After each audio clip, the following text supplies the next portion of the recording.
અહીંયા સમાચાર લેવા માટે આવે છે ઘાયલોના કેટલાના મોત?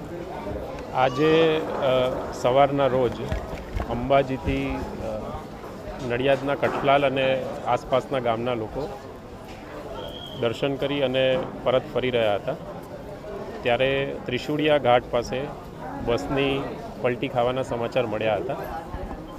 તાત્કાલિક એમ્બ્યુલન્સ અને વ્યવસ્થા કરી CHC દાતા ખાતે તમામને રિફર કરવામાં આવ્યા હતા.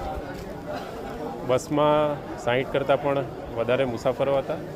ત્યારબાદ પાલનપુર સિવિલ હોસ્પિટલ ખાતે 52 જેટલા લોકોને રિફર કરવામાં આવ્યા હતા.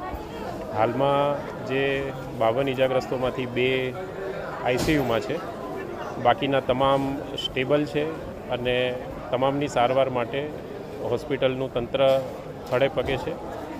અકસ્માતમાં 2 પુરુષ અને 1 2 થી 3 વર્ષનું બાળક એમ કુલ 3 લોકોના દુઃખદ મૃત્યુ થયા છે.